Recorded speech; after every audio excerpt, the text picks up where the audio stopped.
All right, good evening. Good evening. What's happening? What's going on? This your girl Tiffany coming through here live in effect. Today's topic, I'll be dealing with Thomas Day, who was a cabinet maker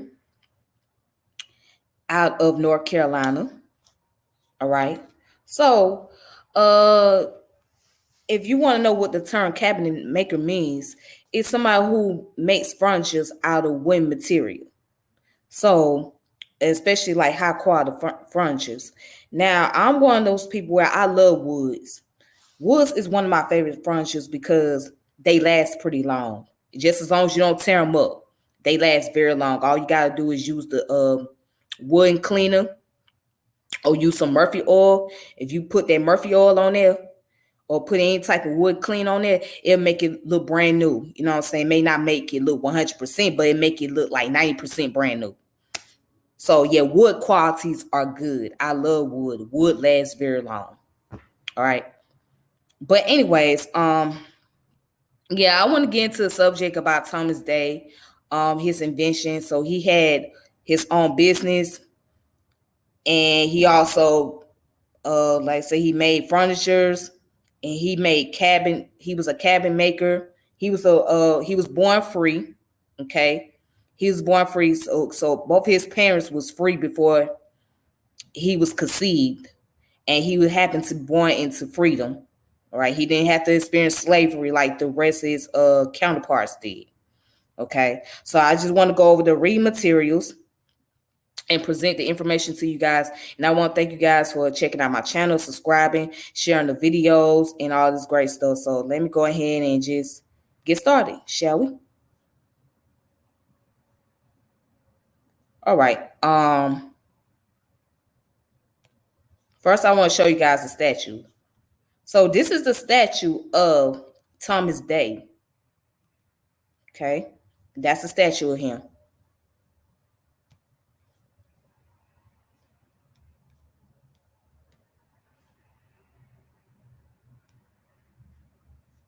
All right, so let me go ahead and get into the reading material.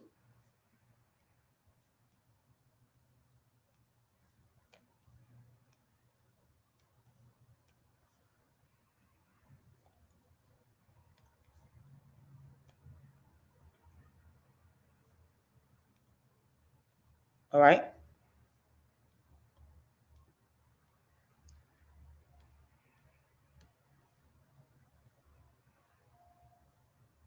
All right, here we go.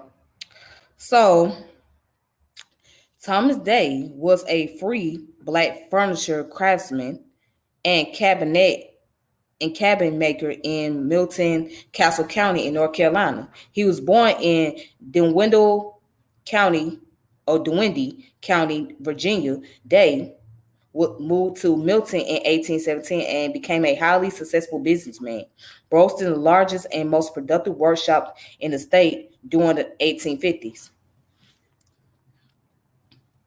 Day catered to upper class white clientele and was respected amongst his peers for his craftsmanship and work ethic. Day came from a relatively well off family and was privately educated. Today, Day's pieces are highly sought after and sell for high prices. His work has been heavily studied and displayed in museums such as the North Carolina Museum of History. Day is celebrated as a highly skilled craftsman and suave businessman, specifically in regards to the challenges his race posed to his success in the antebellum South. Okay, so let's go down. All right, so he was born in 1801 into a free black family in Dinwiddie County, Virginia. According to John Day Jr., Thomas Day's older brother, Day's father was the grandson of a white plantation mistress from South Carolina. Okay. Day's maternal grandparents, the Stewarts, were also free blacks of wealth and status in Virginia. All right. It says they owned a slave work plantation, and Day's grandfather was a doctor. Day's father, John Day Sr., was a cabinet maker of relatively high status as well. He could vote and was possibly Quaker, educated in a time when private education was difficult to attain as a free black person. So Day's proclivity for cabinet making and crafting stemmed from his father's career as a cabinet maker. Day and his older brother were privately educated. They were sent to board with white families to whom their father was connected through his cabinet and farming businesses, and went to school with the white children. Thus, they received a caliber of education similar to that of his white contemporaries. Okay, so he pretty much came from a privileged family, right? His family was free. He was able to get private education, and he was able to go to school with his white counterparts. So he didn't really deal with the hardship like his black counterparts did. For the most part, he didn't really have to go through slavery and all of that. So he was able to obtain an education, obtain decent work and whatnot. So he came from a successful family. Seems like it.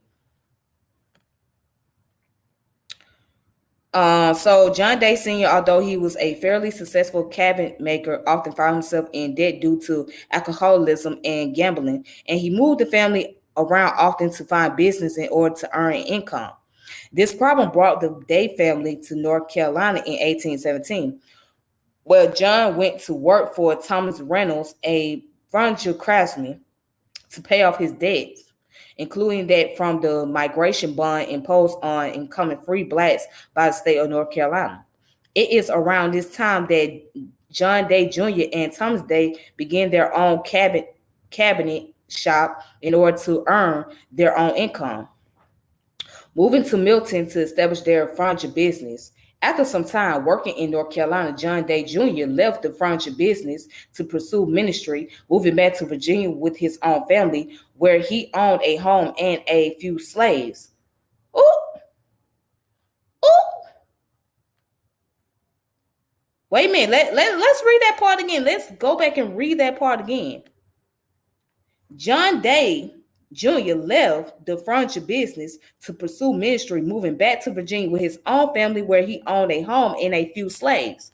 So, yes, as I mentioned before in one of my videos, that there were blacks that owned slaves. They did. And as you can see right here, John Day Jr. happened to be one of them, who is the brother of Thomas Day. So there were some blacks that did own slaves. They were free blacks. They didn't own a lot of them. Okay. But anyways, after a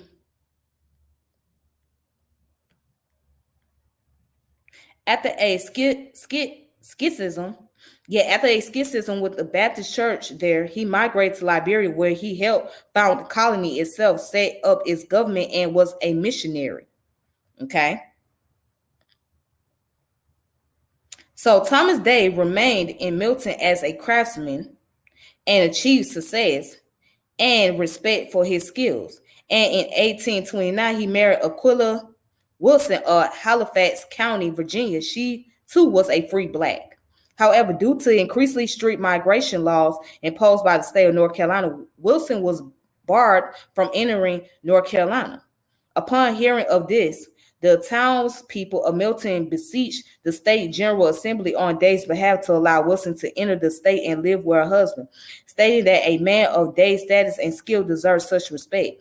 Even the state attorney general and lawmaker Romulus Saunders, having been acquainted with Day's craft skill and strong work ethic, testified on his behalf.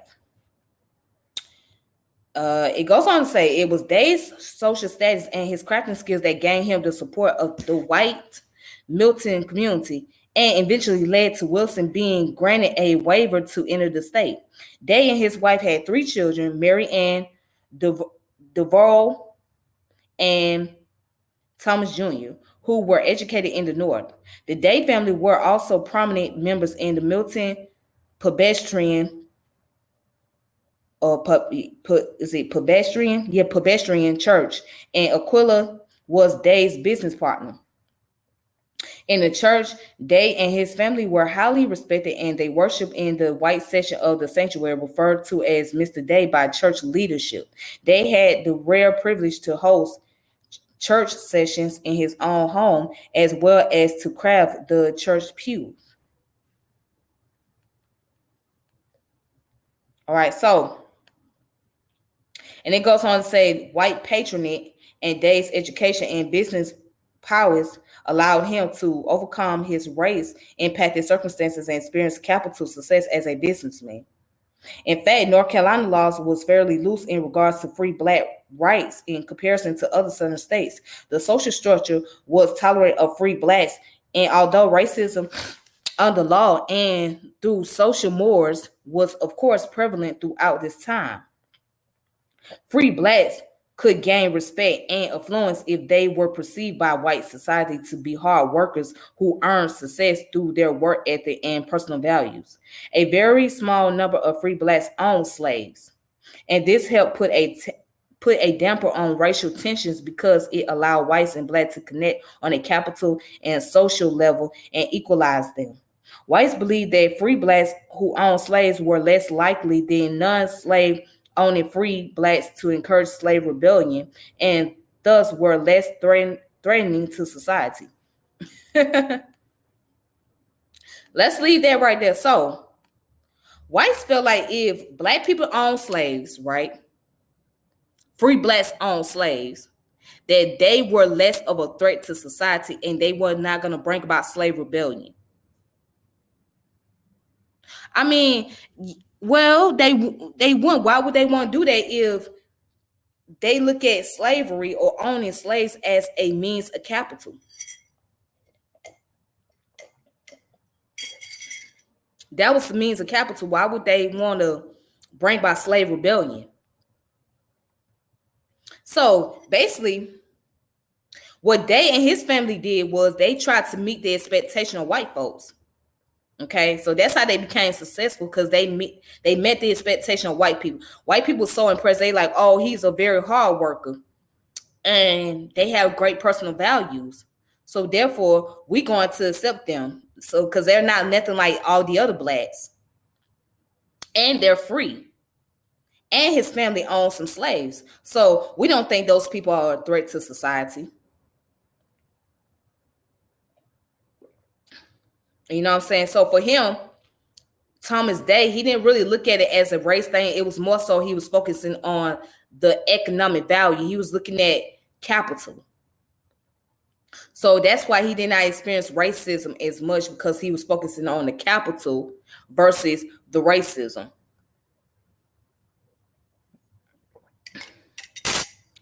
Right? At that time. And he figured that it wasn't going to really affect him because he was born free. And his family was already successful and they had some slaves they owned, so it wasn't going to affect him. But let's continue.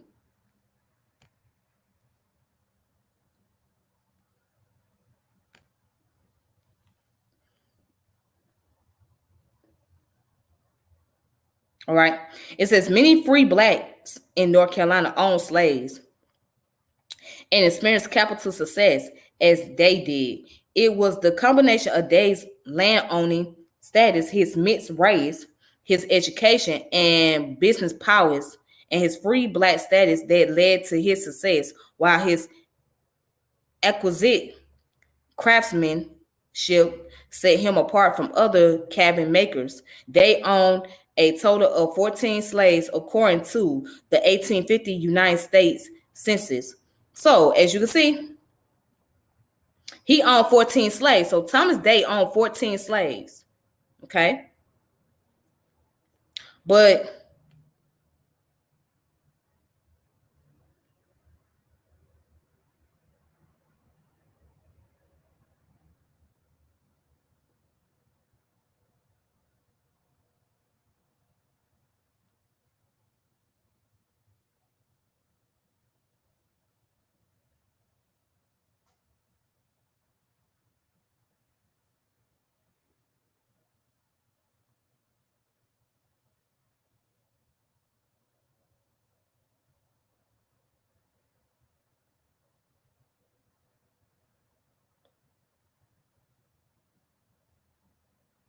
But let's continue.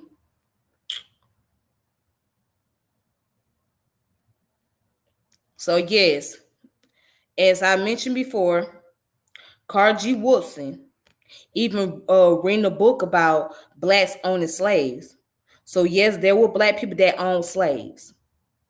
Okay, they owned slaves.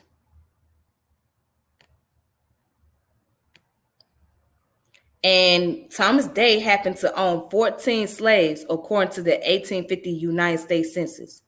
Okay, as Day's life went on, social tensions between white and free blacks increased, especially in times of economic bust. Combined with the ever more restrictive laws on free blacks' rights, this social situation contributed to the decrease in capital success that Day's furniture business experienced in the late 1850s, specifically following the economic panic of 1857. Day was highly respected in the Milton community as demonstrated by his status in the church and his affluent white clientele, right? So Day's furniture business, all right. So this is the building where he had his workshop, and this was his residency. So this is the building right here, okay, and this is also his residence.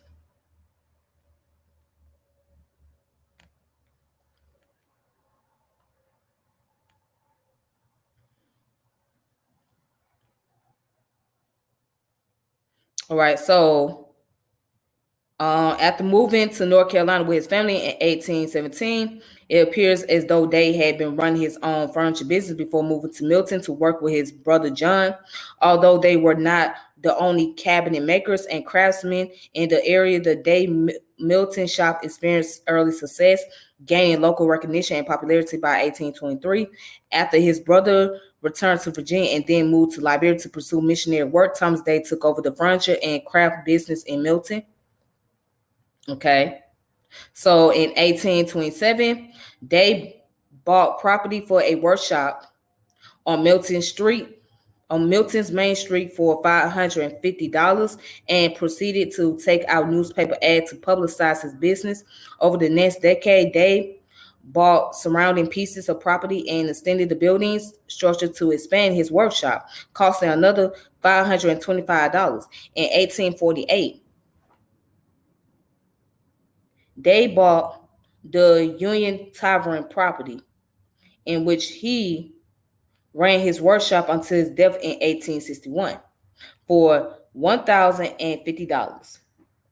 They ran his Milton workshop for 40 years, constantly keeping a line of furniture for sale in his storefront while also working on outside contracts for high profile clients.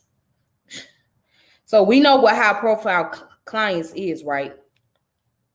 So high profile clients will be like somebody that's on celebrity status. All right, so then it goes on to talk about the Union Tavern building consists of Day's family home on the second level, Day's workshop in the back, and his showroom on the ground floor. In his shop, Day utilized various forms of labor and crafting techniques. They employed white apprentices as well as free black and mulatto laborers and his own slaves. His employees numbered anywhere from 12 to 14 during his career.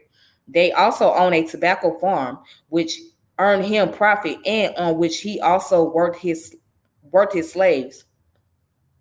Scholars estimate that Day employed 5 white and at least 7 black workers in his workshop, although some scholars have attributed certain low quality pieces of furniture to Day himself. It is more likely, according to other researchers, that some of the pieces sold by Day's workshop were produced by his less skilled apprentice craftsmen to craft his vineyard cabinets and other furniture pieces, including beds and bookshelves. Day worked with hand tools in his earlier years, but in the 1840s, he introduced steam power into his workshop. This steam power quickened Day's crafting process and increased production levels because they could easily replace structural pieces made from standardized design templates using steam power and could have ready made elements for where orders were placed. Notably, scholars today can often pinpoint which pieces of furniture were created around this time because they are partially handcrafted and partially machine fabricated, indicating that the steam power was new and still being integrated into the crafting process.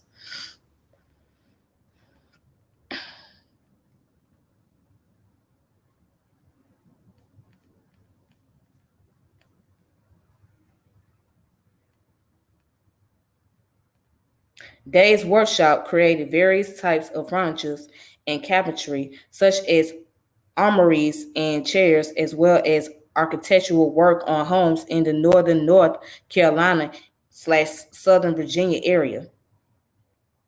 They specialize in veneered furniture and rely heavily on mahogany as a work material, which he imported from places in Africa and Central America. It is Day's use of veneers that helps scholars today attribute pieces of furniture to his workshop. In fact, Day stated himself in one of his publicity advertisement that he imported his mahogany from Santo Domingo, which is Haiti now, and that he kept mahogany furnitures on stock for sale. While his work with mahogany came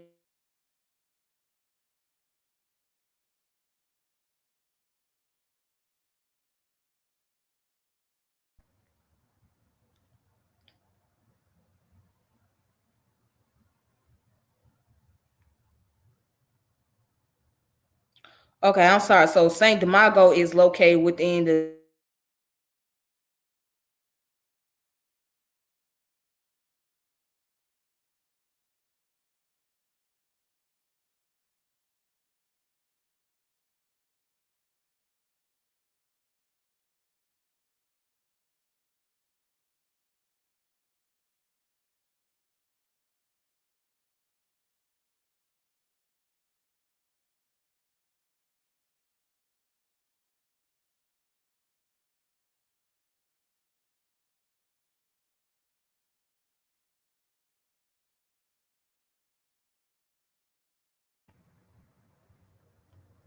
Okay. All right, I'm back. Service was acting up. So Santo Domingo, right? And that he kept mahogany furniture for his sales stop. So while his work with mahogany came to be known as his trademark, they also utilized other materials for his furniture, such as walnut. Seen in the pews he constructed for Presbyterian church he attended in Milton. They were strong and confident in his stylistic taste, debating with his clients to ensure that the best quality materials and design were used. All right.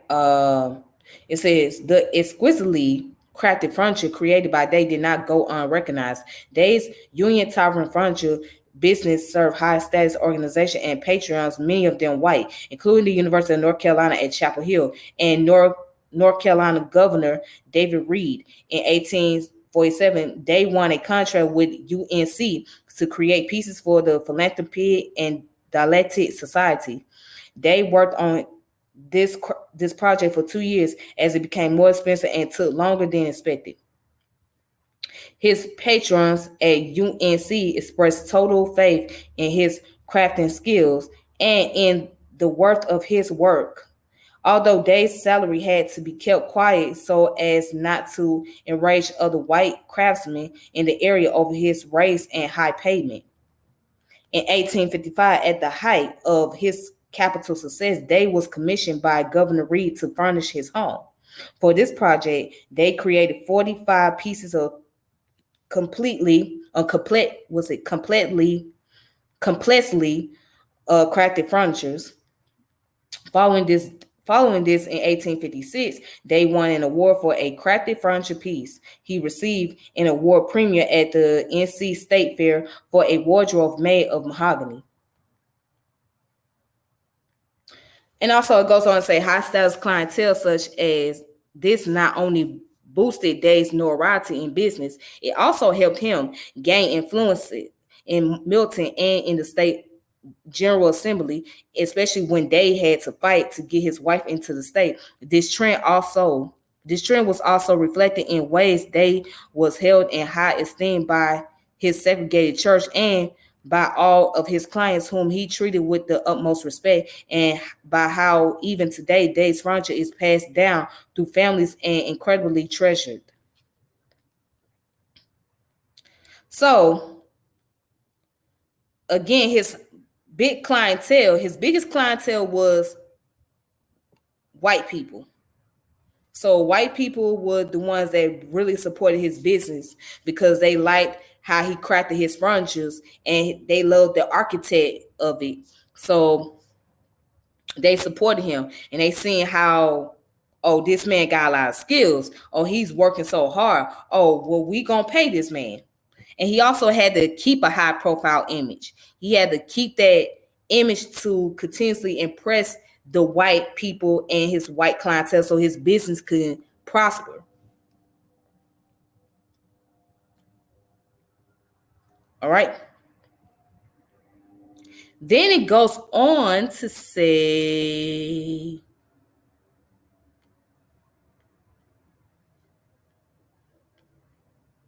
okay. So it goes on to also say that they technically suave production methods, as well as his excellent customer service and skilled craftsmanship and design. Scholars like Patricia Phillips Marshall argue made Day's Cabinet Workshop in Milton the premier and most capitally successful furniture business in the state of North Carolina.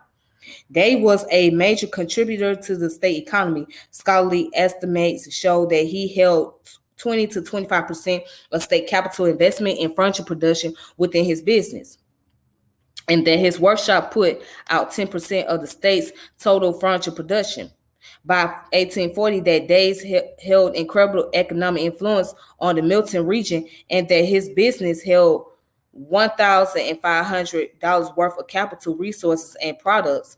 In 1850, the Union Tavern business boasted a net worth of $5,800 and held around $8,000 worth of craft pieces, tools, and machinery.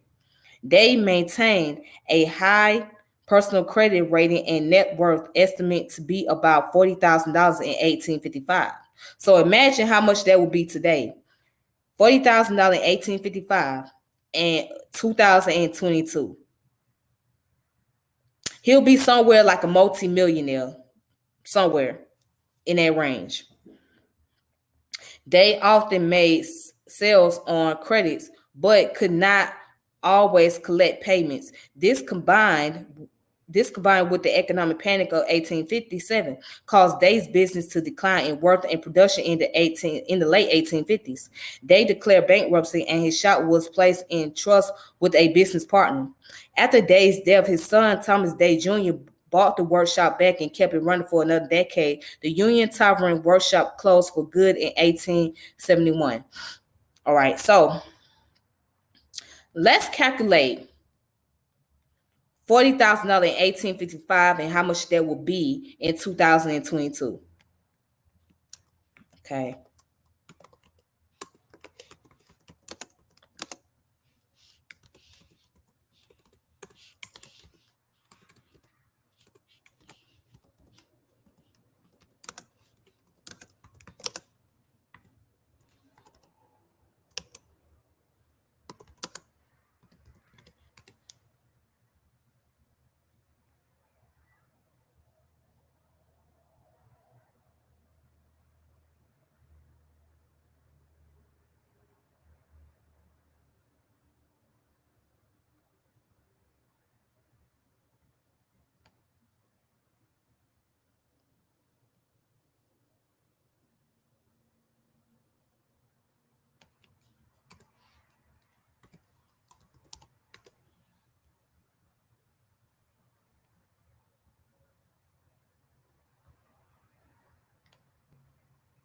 All right, so check this out. So the value of $40,000 from 1855 to 2022, right? So $40,000 in 1855 is equivalent in purchasing power to about 1,208 $1,281,848.28 today. Okay, so that means that an increase of $1,241,848.28 over 167 years. All right. So it shows that the dollar had an average inflation rate of 2.10% per year between 1855 and today, producing a cumulative price increase of 3,104.62%. All right. So that means in today's time, right? In 2022, Thomas Day account would have been 1,281,000 $281,848.28. That's how much he would have made. So he would have been up there in the millions. Okay, he would have been at $1.2 million, close to $1.3 million. All right. I'm gonna show you guys.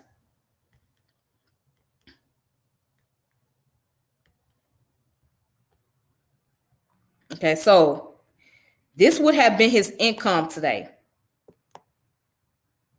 All right, so that would have been Thomas Day income if he was making $40,000 in 1855, right? He'll be making $1,281,848.28 in 2022. So that means that he would have been he would have been close to $1.3 million. That's how much money he would have had in his account. All right. So at any time you want to go and calculate something, just go on officialdata.org, and just put in the amount of dollars that was at the value let's say in the 1920s, and then calculate that to today, and it will show you the amount that would have been worth in today's time. All right, so just go on this website, officialdata.org. That's the gag and that's the trick. Okay, so Thomas Day would have had $1.3 million in his account in 2022. That's how much he would have been worth in his account, as far as how much he had in the bank. So he was pretty successful. All right. Let's go back to the article.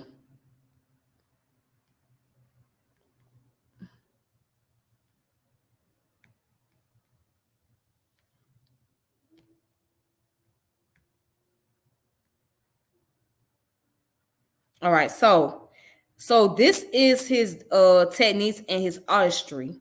Okay, so these furnitures are still in good quality. Wooden furnitures are great quality furnitures. All right, they are the best furnitures to have because they last very long. As long as you keep up with the maintenance on them, they're gonna last very long. All right. So this is one of his furniture material. Okay, that's the baby crib, right? That's the dresser, table, chairs, the headboard and dashboard. This is the bed set. Okay.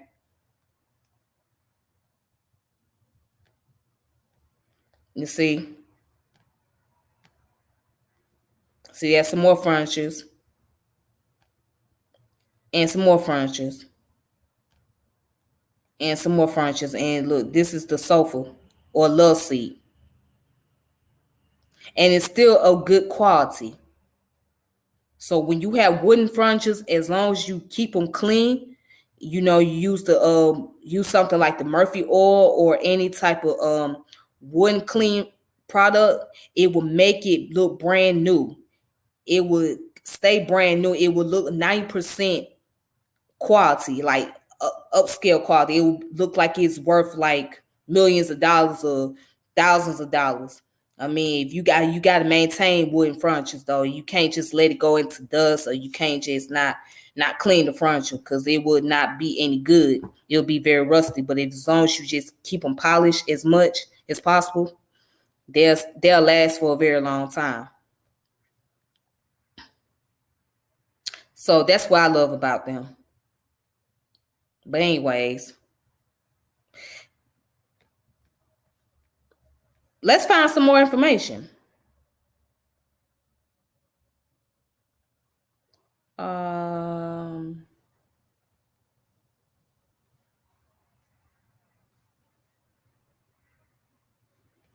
okay, so I'm just gonna read.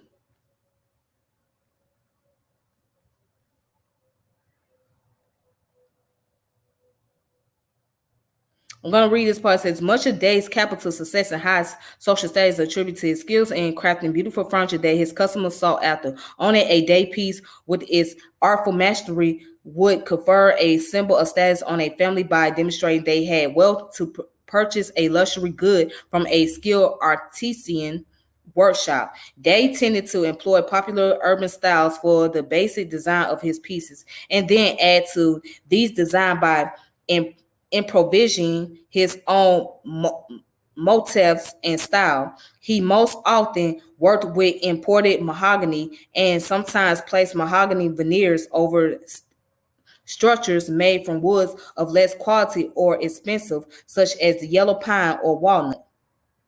So Tommy Days and his workshop produced various types of furniture and practical pieces, such as a wardrobe, bureaus, coffins, commodes, and lounges, as well as created architectural woodwork for wealthy homes in the Milton region. All right. All of Dave's work was custom made since he altered the basic design of each piece he created to make unique crafts for each customers. It is difficult for modern researchers and scholars to attribute furniture pieces today, especially his earlier ones. It is likely that even some pieces attributed to him were in fact fabricated by his apprentices based on levels of quality. In general, certain pieces are more easily attributed today since he tended to utilize shipping crates with his name on them as materials for interior elements on his furniture. All right.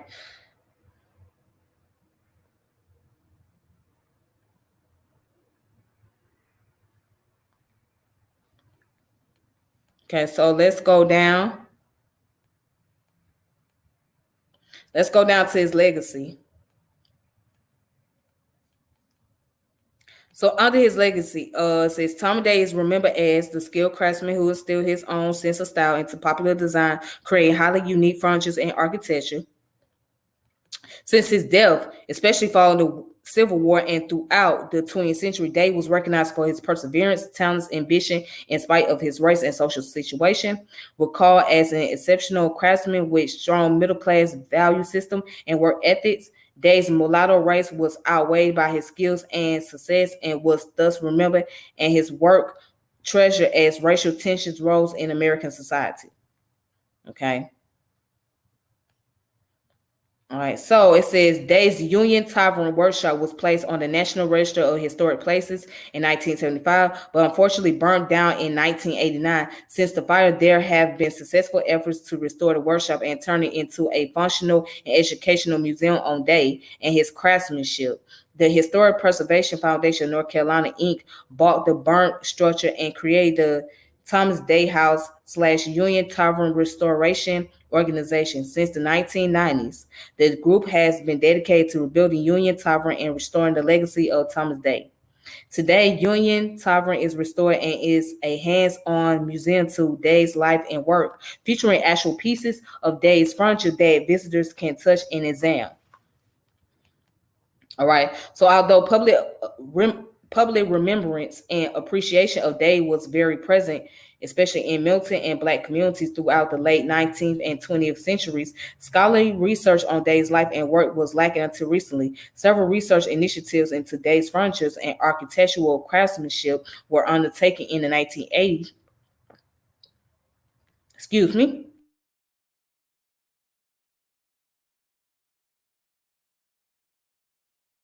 Peace, Brother Vinyasa.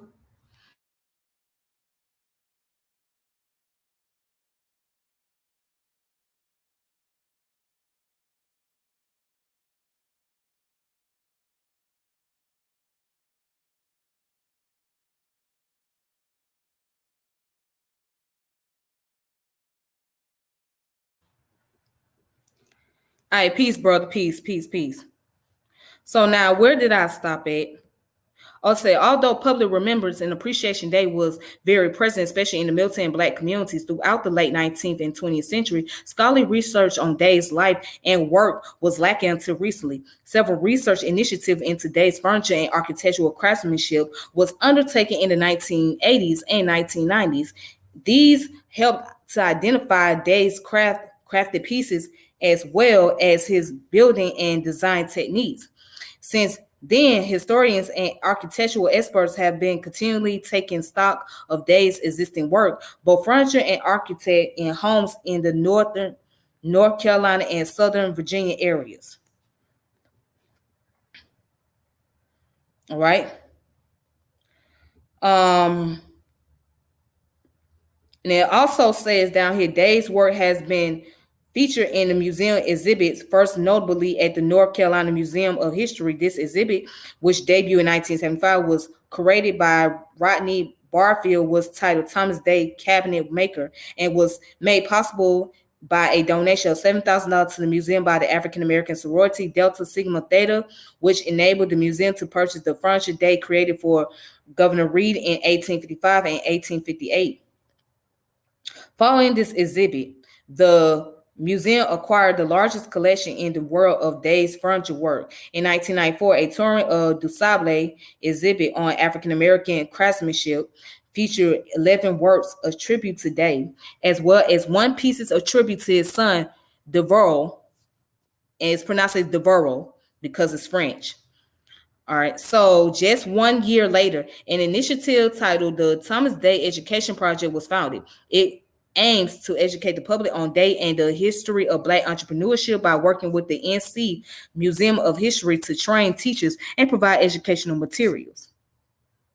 The group also produced a documentary on Day for public television. In 1996, the NC Museum of History featured another exhibit on Day titled With All Necessary Care and Attention, the Artistry of Thomas Day, which put over 20 examples of his work on display. Following a few quiet years, a North Carolina furniture mall featured crafted pieces by Day in its atrium to celebrate Black History Month in 2000. So in 2001, a festival was held in Day's honor in North Carolina, hosted by the Minority Entrepreneur Training Institute of North Carolina. At the festival, important figures, including a state Supreme Court justice, spoke, and Black dance groups performed, and pieces of Day's furniture were displayed as well. The festival aimed to encourage Black and other minorities entrepreneurship in the state. Later in 2009, an event titled Uncovering the Hidden History of Thomas Day was held by the Apren Foundation to encourage public education about Day. In 2010, a new exhibit on Day titled Behind the Veneer, Thomas Day, Master Cabinet Maker, and curated by Patricia Phillips Marshall, premiered at the North Carolina Museum of History. The collection featured in this exhibit made up of 78 pieces, which was built from private holdings and contribution from the Thomas Day House, Union Tavern Restoration Organization, and the museum permanent collection. Most recently, the Winwick Gallery at the Smithsonian American Art Museum in Washington, D.C. featured an exhibit on Day titled Thomas Day, Master Craftsman and Freeman of Color, based on Phillips Marshall's 2010 book on Day of the same name that represents a decade of research on Day. Wow. And then it says the recent academic research as well as public education and outreach efforts through both museum exhibits and organized events have served to put Thomas Day in the mainstream of public thought and to encourage and amplify his legacy as a skilled craftsman. The furniture company Critique sells a line of reproduction of Day's work. Past profits from this line were donated to the Restoration Fund for the Union Tavern Workshop. Day's furniture is still treasured by owners and scholars alike, demonstrating its lasting craftsmanship, and pieces thought to be crafted by Day sell for high prices, including an $8,000 wardrobe from Day's workshop. Day's legacy in North Carolina and in the historical community today is strong and lasting as the public grows more interested in Dave's life and work, and exhibits and events in his honor prosper. A successful life and a strong work ethic earned Dave a reputation of skills and service that has lasted long past his life. He is permanently memorialized in a statue form outside of the North Carolina Museum of History alongside statues of a Native American Saronatown, what is it, Saronatown? Yes, Saronatown woman and the museum founder, placing him irrevocably in mainstream history, both in North Carolina in the field of historical craftsmanship and in the public memory. All right, so that's that information. There are notes down here, and there are references at the bottom of the page. So again, I can show you guys the furniture. So these are the furniture pieces. Okay, let's walk through it again.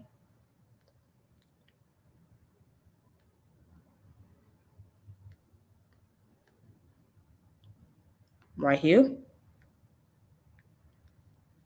There we go.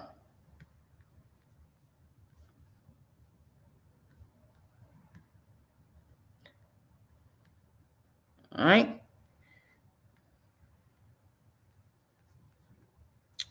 And so I have some more information. This come from Smithsonian website.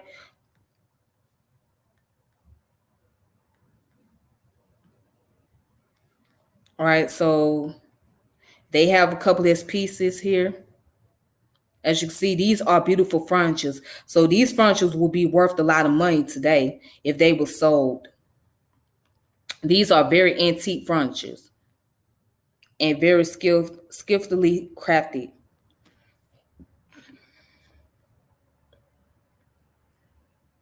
You see? You see there? Beautiful. That's a beautiful home. Let me look at this house right here. Oh, this is beautiful. Very beautiful. Look at that. That's beautiful. That's the bedstead. That's the dresser. Another dresser. A rocking chair. Another rocking chair. A regular chair. Oh, I love this chair right here. It's so pretty. All right, so this is a baby cradle or a baby crib. Okay, this is the chest. You know, it's like where you can put like your books and stuff and your important stuff in. That's a nice little chair. This is like the tables, like the eating tables. Okay, that's the dressing table where well, we call this a nightstand now. You know, pretty much this is like a nightstand. This the cabinet, or this is the closet. This is the wardrobe closet right here. All right. So it's another little table. And another chair. So this is like the little love seat. Beautiful. Beautiful furnitures. Very beautiful. A sewing stand.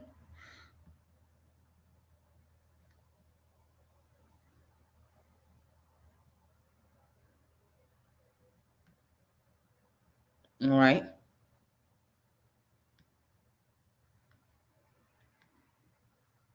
I would love to have a home like this. This is so lovely. It's very lovely. All right. Okay, so here's the video. And I'm not going to play the video, but it's called Thomas Day, the Man, the Maker, and Mogul. All right, this comes from the Smithsonian website, or the YouTube channel. All right, which is Smithsonian Art. Hold on. Yeah, the Smithsonian American Art Museum. Okay, so you can find that on their YouTube, Smithsonian Art. So Smithsonian American Art Museum. Check it out right there. Right. So the information is posted. Thomas Day, the man, the maker, and the mogul. All right, then. So,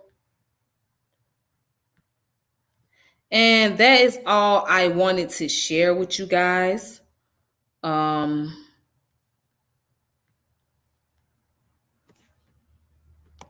yep. Thank you, Brother Vinyasa, for coming through. I appreciate you. Thank you a whole lot for showing love.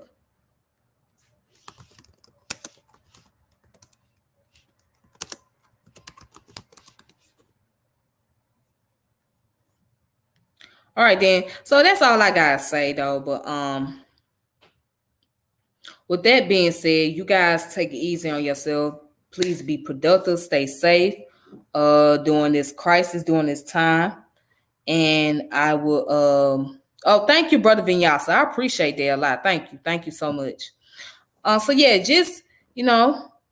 This is my first time hearing about it too, brother. It's my first time hearing of this guy. I just happened to browse his name. Actually, I was looking at this book right here.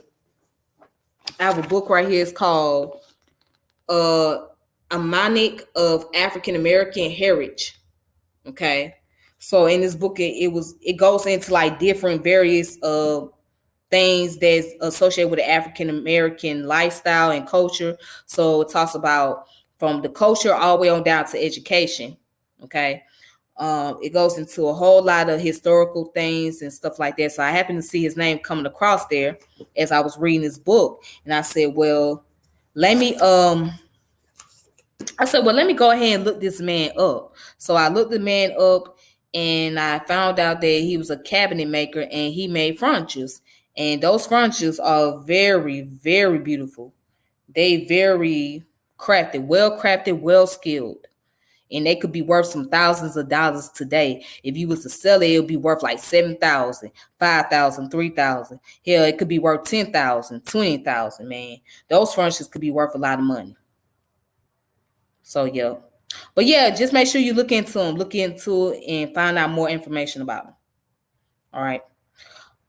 But yeah, like I said, you guys take care of yourself. Please be safe out here. Keep it safe out here in these streets, man. You know what I'm saying? You know, COVID is doing this thing. You know what I mean? COVID is doing this thing. I still hear some folks talking about they ain't gonna get vaccinated, but that's your personal choice, and you entitled to not get vaccinated. That's cool, okay?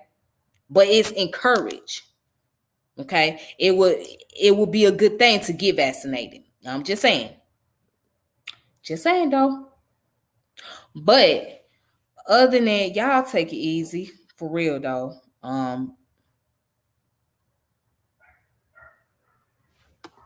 Let's see what you say, brother. I would love to be taught carpentry techniques like that. Oh yes, most definitely.